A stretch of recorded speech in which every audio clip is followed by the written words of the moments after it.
I don't want to like encourage people to give them ideas on how to commit fraud, but you and I were talking earlier. There's some really complex schemes that are out there. So, as an attorney, you've probably seen the gamut of everything here. What are some things that people are doing that they're getting caught for, and stuff that they're maybe not be getting caught for, but may be in the future? There's some really elaborate stuff.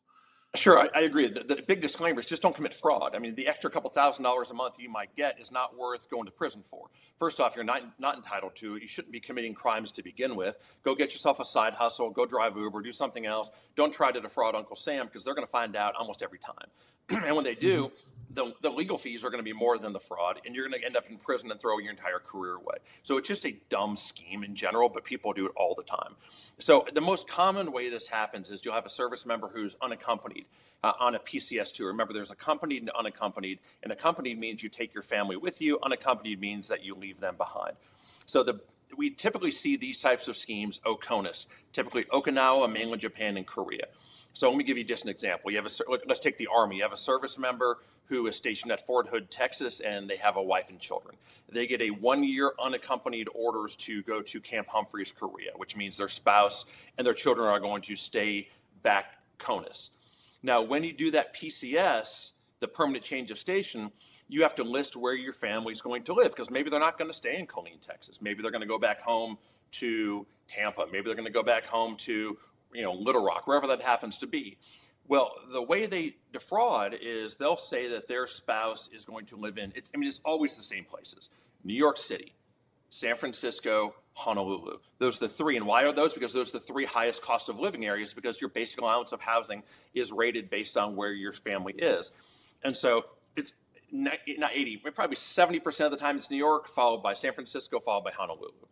And so what the service member will do is, on their PCS orders, when they, to get their orders, they have to list where their dependent's going to be, and they'll list Brooklyn is typical. Typically, they don't list Park Avenue or Fifth Avenue, or that they're in the Trump Tower, because it's just obvious, but Brooklyn has the exact same BAH as Manhattan.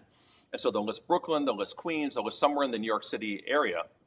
They will then travel and PCS over to Korea, and their family never actually goes to New York. They've never been to New York. They couldn't find a slice of New York pizza in New York if you dropped them in the middle of center of New York, so they've never been there. They stay in Killeen or Harker Heights or wherever that is.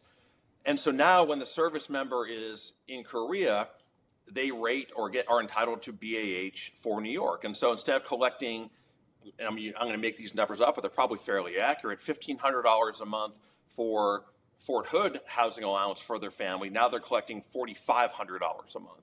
So now they are basically stealing $3,000 a month that they're not entitled to. Plus you have COLA, the cost of living allowance, and whatever else that New York BH would drive, or San Francisco or Honolulu. And so let's say they do a 1-year unaccompanied tour. Well, you've now stolen $36,000 from the government. And what oftentimes they'll do is they'll extend and do a second tour. Now they've stolen $72,000 from the government. And that's the most common and basic scheme that people use. If you're involved in BAH fraud, you need to call my office immediately and do a consultation. You can reach us at area code 813-669-3500. Please get on my calendar. We'll schedule a full evaluation of your case. It will be in complete confidence, and we'll come up with a plan for how to deal with your situation.